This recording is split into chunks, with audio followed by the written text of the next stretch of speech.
প্রিয় বাংতান, বাংলাদেশ থেকে লিখছি। পৃথিবীর গোলক ধাঁধায় নিজেকে হারিয়ে যখন বাঁচার কারণ খুঁজছিলাম, তখনই এসেছেন জীবনে। কিম নামজন ধরা দিয়েছেন কথার জাদুকর হয়ে।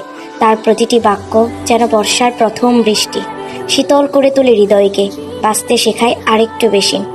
কিম সকজিন যেন 15 চন্দ্রটিক হিমাংশু চাঁদ, আমার অন্ধকার জীবনে জ্যোৎস্না ছড়িয়ে যান। আরও বেশি ভালোবাসতে শিখি নিজেকে কেবল তাকে দেখেই। মিন সোগা ঠিক যেন মেঘে ঢাকা কেউ ক্রাডঙের চোরা, রহস্যময় সৌন্দর্যে ভরা।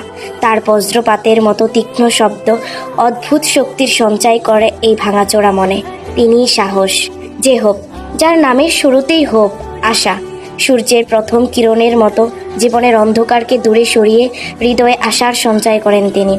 পার্ক জিমিনের সুর শুনলে অদ্ভুত প্রশান্তিতে ভরে ওঠে মন। শরতের আকাশে কোমল মেঘের ভেলা দেখলে যেমন প্রশান্তি জাগে মনে, ঠিক তেমন। কিম তেহওয়াং, তার গভীর সুর যেন হৃদয়ের সমস্ত সংশয় দূরে ঠেলে নিজেকে নিজের মুখোমুখি হতে শেখায়।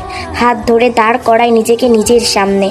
জিয়ন জংকুক হলেন বয়ে চলা নদীর মতো, তার কাছ থেকে শিখি থেমে গেলে চলবে না।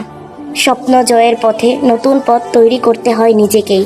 জীবনে আসার জন্য অসংখ্য ধন্যবাদ বাংতান। ভালোবাসি, ভালোবাসি এবং ভালোবাসি।